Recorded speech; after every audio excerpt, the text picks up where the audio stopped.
di Ngecas Iman dan juga bersama dengan guru kita Ayah Haji Nur Soleh Hasim, pengasuh Pondok Pesantren Ashabul Fikri Baros. Dengan tema kita kali ini, tidurlah semua masalah selesai. Udah tanya ya. Jadi ada apa dengan tidur? Apa kaitannya tidur kita dengan Ngecas Iman dan segala hal yang berkaitan dengan tidur? Ya, dalam pandangan Islam pastinya ya. Kita bakal tahu jawabannya setelah kita ngobrol bersama dengan guru kita ya. Dan Assalamualaikum warahmatullahi wabarakatuh. Waalaikumsalam warahmatullahi wabarakatuh. Iya, kelihatannya sehat alhamdulillah ya Ji. Alhamdulillah sehat. Alhamdulillah kalau sehat ya. Gimana santri-santri? Alhamdulillah. Sekarang ini kita sedang bekerja sama ya, ada program terbaru namanya Salmon. Apa itu? Salmon itu Salafi Modern. Salafi Modern. Iya, karena kita coba akan membuka program kerjasama Pondok Pesantren Modern dengan para kiai Salafi. Jadi apa yang dipelajari? Yang dipelajari kitab-kitab. Kitab-kitab, karena memang banyak di daerah itu kiai-kiai Salafi yang kehilangan santri. Kemudian kita ajak mereka untuk membuat program. Jadi nanti buat kampung pesantren namanya di Taman Sari itu. Jadi misalnya santri saya bisa ngaji di Kiai Ajit, Kiai Aang dan seterusnya lah gitu. Bergiliran gitu. Supaya nanti pengajaran itu pas. Misalnya kalau kita ingin belajar kitab tafsir Jalalain kepada kiai yang ahli tafsir Jalalain dan seterusnya. Jadi kelebihannya dengan Salmon ini apa ya Haji? Salah satunya adalah memahami Islam dari kitabnya, dari sumbernya langsung gitu ya. Kalau di modern itu kan berpatok pada bahasa, kemudian pelajaran-pelajaran yang diadopsi dari Pondok Pesantren Modern. Jadi kapan mulainya? Kita sudah mulai. Mulai berjalan. Alhamdulillah ada 5 kiai yang sudah gabung dengan kita. Jadi yang ngajarnya kiai semua. Jadi kita yang mengasuh kiai atau bagaimana gitu. Pasti luar biasa ya ilmu yang bisa didapatkan ya. Jadi gimana kalau mau ikutan? Boleh saja kita ikutan. Nanti kita ada program khusus buat orang dewasa, nanti ngaji bareng.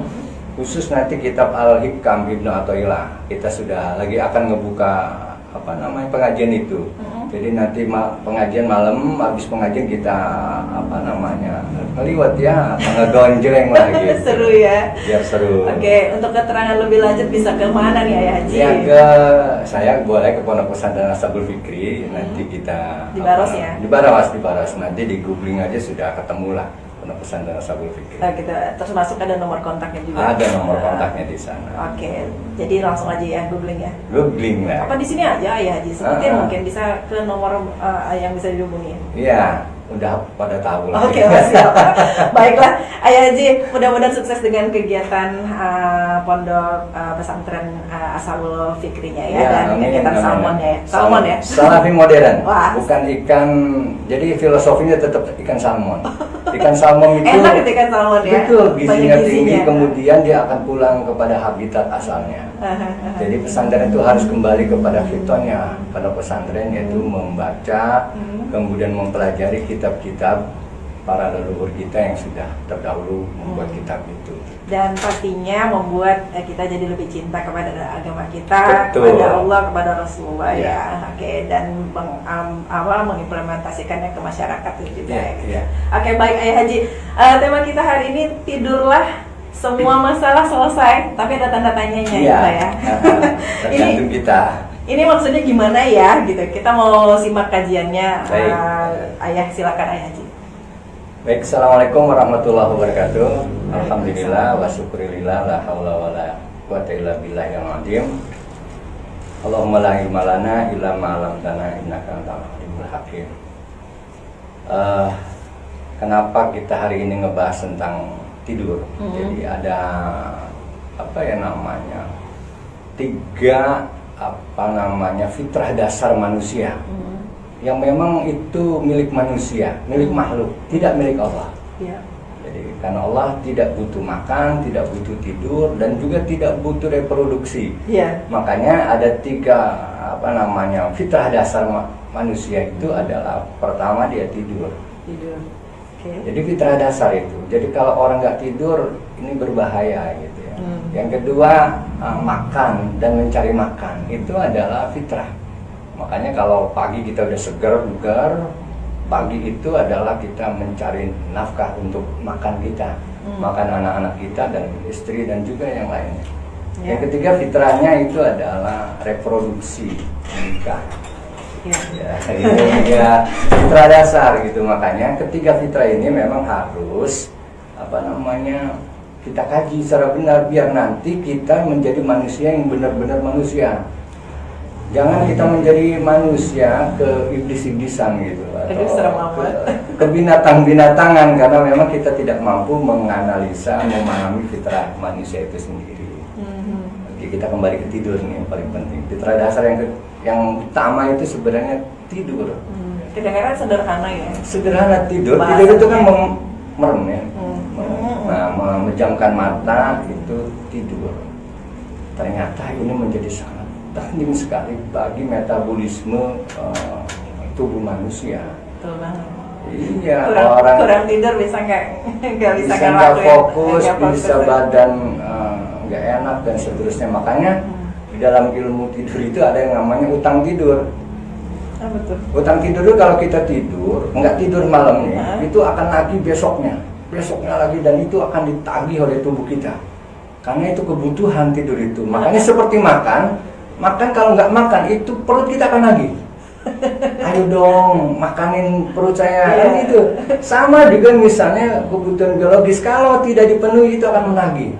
Ya ini bab ini nanti kita kemudian hari kita akan bahas lagi. Baik, sekarang tidur dulu. Kita akan tidur bahwa kalau seseorang nggak tidur semalam, itu dia akan badan kita akan menagih kapan kita bisa tidur. Sehingga akan mengganggu metabolisme pikiran kita dan seterusnya. Makanya orang nggak biasa tidur malam dan seterusnya, tidurnya kurang lah. Yang matanya agak kelip-kelip bagaimana, badannya agak letoy, mukanya pucat udah kayak vampir mungkin. Lebih parah kalau jangan sampai mata panda gitu, jadi kelihatannya nggak asik juga dilihat. Asik kan, karena itu kurang tidur. Makanya tidur menjadi penting. Makanya Allah mengistilahkan tidur itu menjadi fitrah manusia. Dan bahkan tidur itu salah satunya adalah untuk menenteramkan diri kita. Jadi ada satu kisah menarik ini. Jadi kisah ini tertuang dalam surat Ar-Rum ayat 23. Jadi di surat Ar-Rum 23 itu, ketika itu Rasulullah dan pasukannya ingin melakukan peperangan lah. Karena memang peperang zaman Rasulullah itu bukan karena ingin menguasai, menginvasi, tetapi menyelamatkan diri. Dia menunggu, sebenarnya tidak menyerang.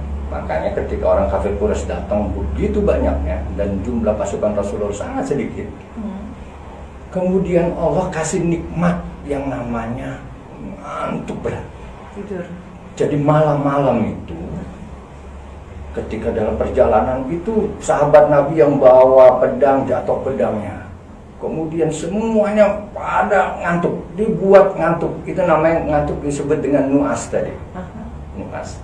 Jadi tadi saya sudah kirim tuh bentuk-bentuk tidur ya. Nuas itu ngantuk yang sangat memang harus tidur. Allah ngasih satu nikmat di mana kita disuruh tidur. Ngantuk berat. Jangan dilawan tidur ketika itu. Memang ditidurkan, semuanya pasukan Rasulullah itu tidur, kecuali Rasulullah tidak tidur. Rasulullah sholat, berdoa dan seterusnya, supaya nanti di dalam jihad itu diberikan kekuatan. Benar saja pada waktu itu surat Al-Anfal, kita lihat, ingatlah ketika Allah membuat kamu mengantuk. Di surat Al-Anfal ayat 11 ya, sebagai penentram darinya dan menurunkan air hujan dari langit kepadamu untuk mensucikan kamu dengan hujan itu dan menghilangkan gangguan-gangguan setan darimu dan menguatkan hatimu serta memperteguh telapak kakimu. Jadi ketika Rasulullah dan para sahabatnya itu merasa sangat galau, sangat galau. Bayangkan kita, Karena perang itu karena perang itu kan bukan sesuatu yang remeh, bukan yang ringan. Iya, kita lihat aja perang sekarang kan iya, mengerikan sekali gitu. betul. Perasaan segala macam. Kemudian Allah kasih nikmat di dalam surat Al-Anfal tadi itu dikatakan bahwa dikasih tidur ngantuk. Dikasih tidur ngantuk. Kemudian semuanya tidur. Dan ketika tidur Allah turunkan juga nikmat yang kedua, itu hujan. Ini nanti kita bahas kenapa hujan. Nanti kita akan membahas selanjutnya tentang air dan mengalir. Nanti kita akan bahas. Kenapa menjadi penting dua ini? Pertama, kita tidur nih. Makanya kalau kita menghadapi satu masalah, kemudian Allah beri ngantuk kita, tidur. Nikmat ya, tidur ya. Karena gini ya, di dalam ilmu apa namanya perbintangan dan seterusnya, ilmu astronomi dan seterusnya, bahwa yang bisa dilihat oleh manusia, semesta itu, dan diri kita itu ada semesta, itu hanya 4%. Atau yang bisa dipelajari hanya 4%. Makanya Allah tegaskan bahwa Allah memberikan ilmu kepada manusia itu illa qalila, berikan sangat sedikit. Berarti ada 4% saja itu yang bisa kita analisa, kita segala macam. Sedikit banget. Sedikit. Tapi kok bisa dari sedikit itu segala macam? Makanya ada 96% itu dark matter. Dark matter itu adalah kondisi gelap. Jadi kalau orang bilangnya itu di alam bawah sadar, dark matter. Makanya alam bawah sadar kita itu penuh potensi sekitar 96%. Dan alam bawah sadar bisa diakses itu melalui tidur. Nanti kita lihat kan. Makanya di dalam konsepnya begini, ada namanya gelombang. Jadi ada gelombang di dalam otak manusia itu kan ada gelombang. Minimal ada 4 lah gelombang itu, ada gelombang beta, ada gelombang alfa, ada theta, ada delta, kira-kira begitu ya. Nah, gelombang tertinggi itu adalah penuh kesadaran, itu namanya beta. Di atas lagi namanya gamma. Gamma itu kalau kita memecahkan satu masalah yang banyak sekali, itu otak kita bekerja keras, itu disebut dengan gelombang gamma. Itu sampai 100, sampai 40, sampai 400 itu hertz itu. Tapi kalau gelombang namanya beta itu 45 lah. Jadi orang bekerja itu hanya 45% otak kita dipakai. Gelombangnya. Kalau lagi aktif kerja. Aktif kita kerja, yang kita menghadapi satu masalah segala macam, itu hanya 45% alokasi. Padahal sebenarnya kan sibuk banget gitu. Sibuk banget, padahal cuma 45%. Itu gelombangnya. Makanya karena nggak boleh manusia itu tegang terus, maka diturunkan tensi gelombangnya. Kalau manteng di situ, otak kita bisa panas itu, kayak apa namanya ini ya, itu akan panas sekali itu. Benar. Jadi error nanti. Makanya Allah turunkan untuk mendinginkan mesin otak kita ini. Karena otak itu kan seperti bisa bekerja karena ada listrik kimiawi. Ini namanya Newton itu ya. Itu kan listrik. Itu bekerja listrik tuh, bayangkan panas nggak itu? Handphone aja kalau kita pegang terus itu, tangan panas sekali. Benar. Ini otak, kalau makanya kadang-kadang kita puyeng tuh dipegang kepalanya. Panas banget ya katanya. Itu berarti karena listrik kita bekerja. Makanya Allah turunkan untuk siang, muncullah yang namanya sholat. Sholat duhur. Apa fungsi sholat duhur itu? Untuk menurunkan panasnya listrik otak kita yang 45% itu diturunkan dari sholat. Maka ketika kita takbir pertama, sholat itu Allahu Akbar, itu turun tensi otak itu menjadi gelombang alfa. Takbir pertama. Kalau kita sudah berjalan bagus sholatnya, itu sudah masuk kondisi theta, kondisi tenang. Logikanya begini, kalau otak kita diturunkan gelombangnya, kerjanya, maka yang naik ruhani, batin, perasaan, alam sadar itu naik. Kira-kira gitu. Tapi selama kita sadar, otak kita bekerja, maka alam bawah sadar kita, kemampuan analisa hati kita, batin kita menjadi turun. Kenapa kadang-kadang orang itu mau melakukan sesuatu harus merem dulu. Misalnya Mbak Resti misalnya ditanya, apa ini? Itu kenapa harus merem, matanya dipejamkan? Ntar dulu ya. Merem. Karena tadi itu ya. Karena Kondisi memang gelap menurunkan itu, diturunkan sedemikian rupa supaya nanti gelombangnya itu bukan lagi gelombang otak kecerdasannya, tapi gelombang rohani, gelombang gelombang jiwa, gelombang mental. Iya. Ya, makanya kan ketika sholat tuh, makanya ketika lu mau teta itu orang dalam kondisi yang paling nyaman. Karena otak sudah mulai turun, data kan sekitar bangsa 8 sudah mulai turun dia. Makanya ketika orang itu bisa menemukan sesuatu yang baru, kecerdasan segala macam pada gelombang itu, penemu siapapun itu, para ilmuwan, penemuan itu dalam kondisi bukan ada kondisi lagi jaga, dari kondisi sedang kondisi theta. Misalnya ada seorang ilmuwan ingin melihat hukum gravitasi. Menurut ceritanya itu dia duduk di bawah pohon, kemudian kejatuhan pohon apa? Dia lagi santai-santai. Itu kan dulu pikir kenapa nih? Apel ini jatuh ke bawah, kok nggak jatuh ke atas? Berarti ada apa di bawah? Dia teliti, kemudian menemukan yang namanya konsep hukum gravitasi.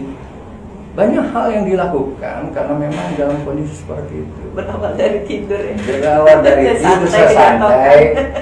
Bedanya mereka santai tapi otaknya, daya analisis kritisnya itu muncul. Beda dengan kita ya. Makanya kenapa ketika lagi sholat itu takbir pertama udah semua masalah kita ingat, misalnya Allah Akbar nih, Allahu Akbar, udah begini. Itu kayaknya kompor belum dimatiin. Iya, kenapa begitu ya? Ini karena gelombang otak turun, gelombang ini naik. Sehingga ingatan kita kebuka semua. Tadi ketutup oleh otak kita yang panas itu listrik tadi. Oh gitu ya. Iya, bukan karena jin masuk berkata. Karena memang kondisi itu relax, sehingga apa yang tadi kita lupa itu ingat. Makanya kalau kita lagi lupa, cobalah tenangkan diri. Akan menjadi. Tapi kalau di kondisi kayak gitu kan dengan sholatnya sendiri jadinya jadi rusak gimana? Makanya dilanjutlah, jangan berhenti sampai situ. Makanya kenapa kita harus sholat berjamaah? Kenapa harus sholat berjamaah? Kenapa tuh? Karena memang kita kadang-kadang lupa diri, supaya nggak lupa diri diingatkan sama jamaah yang lain. Makanya fungsi imam itu sangat luar biasa. Tapi kalau diharuskan sholat sendiri jadi gimana ya? Kalau sendiri maka kesiapan mental kita harus kuat. Kesiapan mental. Kalau kita nggak kuat, sholat sendiri, bacaannya masih acak-acakan segala macam, konsentrasi nggak. Lebih baik ya sholat berjamaah, lebih aman kita. Ya minimal segala macam kekurangan kita ditanggung oleh imam lagi. Iya benar. Kalau sendiri kan cuma satu ya gitu, jadi makanya kata Allah, habis gitu. Ya kata Allah, kalau kita punya masalah besar, dua kan, sholat dan sabar. Kenapa harus sholat? Ternyata kondisi sholat itu menemukan hal-hal kreatif, imajinatif, segala macam solusinya ketika posisi gelombangnya turun menjadi theta. Ada gelombang yang terakhir namanya gelombang delta, itu deep sleep namanya. Jadi tidurnya nyenyak banget gitu. Makanya ketika tidur tuh ada fasenya. Kita belajar agama apa kita belajar psikologi? Nah ya itu dia nih. Supaya kita ada kaitannya ya, kita ada kaitannya bahwa Allah itu melakukan sesuatu tidak sia-sia, pasti ada ilmunya. Contoh misalnya ada 11 ayat di dalam Al-Quran itu yang diawali dengan wamin ayatihi, termasuk nikah, wamin ayatihi, termasuk menciptakan semesta, itu wamin ayatihi. Tidur juga itu wamin ayatihi. Coba di surat Ar-Rum itu wamin ayatihi manamukum billaili wan nahar. Jadi dari tanda-tanda Allah itu kita dibuat nikmat tidur. Tidur itu bisa siang, bisa malam, billail atau wanahar. Jadi nggak harus tidur itu malam, sebenarnya tergantung kondisi kita dan pekerjaan kita. Makanya ada yang disebut dengan di dalam ilmu tidur itu menyebutnya ada namanya mata apa ya namanya mata kalong ya, owl night. Jadi, Jadi tidurnya tidurnya siang. Karena memang dia lebih produktif Di malam hari. seniman itu lebih produktif di malam hari karena inspirasinya penulis lebih produktif di malam hari. Makanya kemudian ada namanya mata burung. Mata burung itu tidurnya malam, kemudian siang dia bekerja. Tapi dari kedua ini itu memerlukan tanda Allah. Tanda kebesaran Allah. Min fadli Allah, min fadlillah. Jadi, tanda kebesaran Allah. Jadi jangan nanti kamu nggak tidur. Dia sudah tidur siang. Makanya. Jadi gak ada masalah ya mau tidur siang, tidur malam dalam pandangan agama itu udah nggak usah dipermasalahin. Nggak usah dimasalahin. Mau dia kayak mau kerjanya malam hari. Kalau nggak malam hari dia kerja ini bubar gitu ya. Makanya dia harus kerja malam hari memang gitu. Kalau satpam kerjanya malam hari ya. Jadi cari orang yang memang di matanya tuh owl nest itu apa namanya ya, burung hantu tadi. Kalong tadi itu ya. Burung hantu itu kan malam dia bekerja. Iya. Nah itu ya makanya yang harus kita tahu bagaimana tidur itu memiliki kualitas. Iya, tidur yang berkualitas. Kualitas ini paling penting. Apakah tidur yang berkualitas itu 8 jam? Iya, harus 9 jam dengan jumlah waktu tertentu gitu ya. Atau memang tidur berkualitas sih bagaimana sedikit sebentar boleh juga. Boleh. Makanya kan ada fase tidur katanya. Kemudian kata ini kan ada fase tidur. Fase tidur itu kan ada namanya dilihat dari mata deh. Jadi kalau Resti ngelihat orang itu bermimpi pegang matanya, jadi kalau bola matanya itu masih bergerak, dia sedang bermimpi. Oh gitu ya. Jadi dipegang nih. Misalnya gitu ya? suami Mbak dipegang matanya, makanya gerak-gerak itu sedang bermimpi. Gitu. Oh gitu. Itu nyeriinnya ya.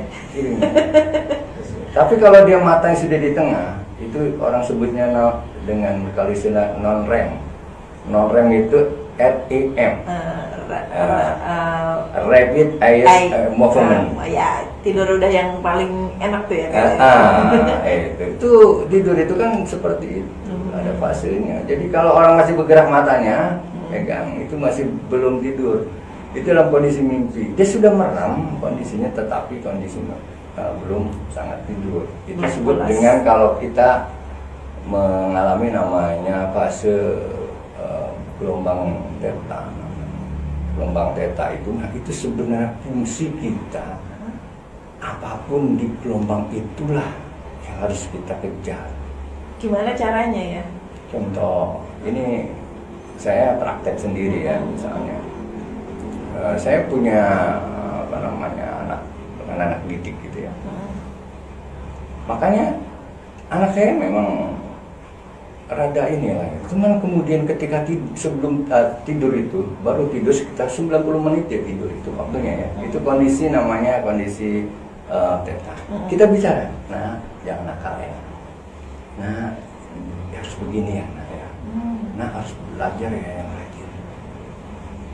Tidur badannya, tetapi gelombang otaknya masih ada, cuman rendah. Tapi gelombang rohaninya naik dia ke atas. Makanya ketika bangun dia akan terbimbing karena memang yang ditanam bukan di otak tapi yang ditanam di dalam kesadaran. Makanya orang sebut ilmu itu adalah kesadaran. Jadi kalau kita mau menanamkan nilai-nilai kebaikan nih ke anak, ini ngajar anak di saat sedang tidur misalnya gitu. Betul. Kita datengin tuh anak di saat tidur, dia sedang tidur, dipegang dulu berarti matanya ya. Apa gimana aja. Jadi kita tekniknya assalamualaikum segala macam. Pokoknya 90 menit lah. Kita lihat dia sudah 90 menit tidur, itu adalah fase pertama gelombang theta tadi. Kita pegang atau matanya atau kita assalamualaikum aja. Kita ngomong seperti kita nggak ngejawab nggak apa-apa. Tapi nggak usah mata juga nggak usah. Nggak usah. Jadi kita datang. Dengarkan saja, kita obrolin, nah yang begini ya. Nanti belajar yang rajin ya. Nanti jangan begini ya, kamu sholat yang rajin. Itu dia tertanam dalam diri kesadarannya. Gitu. Wah. Kalau kita mau membuat orang itu sadar, itu jangan ketika melek. bisa berantem kita. Benar, ada debat. Malah Misalnya, kita jengkel ya. saya kedatangan tamu ini ngobrol sama saya, kasus rumah tangganya, mohon maaf ini ya, saya nggak sebutin nama. Datang kasus rumah tangganya, kemudian saya bilang, pernah nggak ngobrol sama istrimu? Iya. Pernah. Itu kalau ngobrol sama istri berantem terus. Apalagi berupa nasihat ya. Orang lagi kesel dinasehatin disebel gitu kan. Saya kasih teknik. Ini boleh dicatat, teknik ini menjadi penting ini. Oke. Ini rahasia ya, tapi udah diomongin. Jadi bukan rahasia lagi, ilmu Ya. Oke. Ketika 90 menit dia tidur mulai itu. Makanya syaratnya laki-laki itu atau kita yang ingin menterapi seseorang itu jangan tidur duluan. Saya bilang kamu jangan tidur dulu. Oke. Saya nggak tidur dulu. Iya. Kemudian nggak tidur dia. Istrinya tidur, masuk kamar ketika berapa menit, 25 menit masuk kamar. Saya bilang pegang tangannya dia, masih sadar nggak? Kalau masih bangun berarti dia belum tidur. Cara tahu sadar atau enggaknya Kita pegang aja. Gampang kok perempuan kalau mau sadar, gepokin aja duit 500 juta misalnya, Pak. Aduh. Bangun deh, atau berapa gitu kan? Bangun dia. Kalau dia masih belum bangun, berarti dia udah tidur gitu kira-kira. Gampang lah. Banyak teknik gitu tuh. Terus? Ketika tidur, kemudian kita assalamualaikum, bunda, terangin apa ingin kita sebutin terus. Dan nanti enakan kita ngobrol ketika dia gelombangnya otaknya turun. Karena kalau otaknya on itu proses pembantahan sangat luar biasa, penolakan. Nggak terima. Nolak itu karena kita lagi sadar sebenarnya. Benar. Kalau sadar nggak apa sih lu? Ego dan sebagainya muncul. Iya. Tapi ketika gitu dia nggak ada penolakan, dia nggak berdaya kan. Kita ajak ngobrol terus selama sehari, 2 hari, 3 hari, lama-lama ada perubahan. Sudah berubah ya, udah mau buatin kopi, udah buat ini segala macam. Itu yang saya lakukan. Harus dengan doa juga nggak ya? Ya, doalah sebisa kita. Kita kan banyak doa. Makanya doa itu nggak harus pakai bahasa Arab. Nggak, maksudnya pada saat kita ngobrolnya itu Kita ngobrol kita diawali doa. dengan doa juga. Boleh, salam itu kan doa. Oh iya benar. Salam. Kemudian kita jawab sendiri salam itu. Assalamualaikum bina. Dalam hati kita waalaikumsalam. Nah itu dari kita Bisa ngobrol. dipraktekin. Boleh dipraktekin. Dan itu bisa menterapi siapa saja, termasuk anak kita. Iya. Yang Anak, sedang suami, dalam istri ya. suami, istri siapa saja. Saya kalau ke santri gitu, jadi santri udah tidur, saya keliling ke kamarnya, saya ngobrol sama anak-anakku semuanya. Besok kita harus belajar gitu, bisa nasihatin. Oh lagi melek mau mana ada yang dengerin saya. Iya. Saya bilang nanti tunggu tidur. Berarti kalau misalkan guru tuh lagi berbuat sesuatu yang nggak biasa tuh jangan langsung Jangan ini halu nih. Ini halu nih gitu, ternyata sebenarnya ada ilmunya ya. Ketika itu mereka akan tertanam kesadarannya. Makanya kemudian orang namanya sebut dengan terbimbing.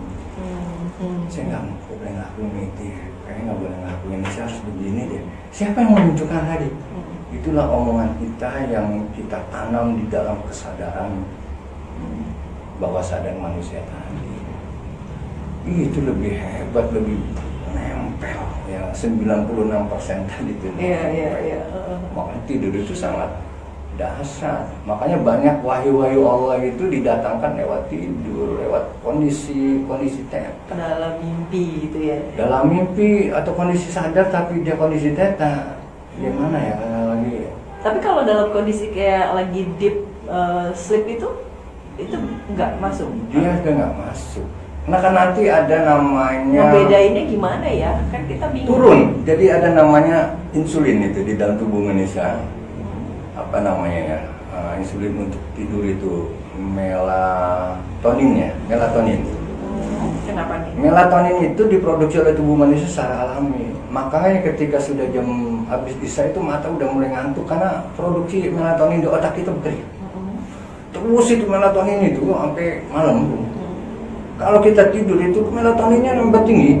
Tapi ketika sudah mulai jam 3, jam 4 melatonin mulai berkurang terus sampai pada tingkat tertentu pagi melatoninnya Jadi itu hebatnya Allah membuat satu insulin atau hormon yang mendorong kita untuk tidur. Tapi ketika mulai jam 3 itu kenapa melatoninnya mulai turun? Nah disitulah kenapa orang bermimpi jam 3 tadi. Jadi Nah melatoninnya, deep sleep-nya hilang. Saya ngejelasin kayak psikologi. Jadi ayah boleh dibilang kita kan datengin atau ngajakin ngobrol keluarga kita yang tadi ayah bilang triknya gitu. Itu dilakuin di antara jam itu kali ya, lebih enaknya. Iya, ketika jam 3 ngantuk-ngantuknya jam sampai ke subuh gitu ya. Iya, itu malah lebih dahsyat. Tapi kita Iya, lebih dahsyatnya di situ ya. apa di jam itu sudah mulai malaikat Habis semua tahajud. turun di tahajud, selesai dah.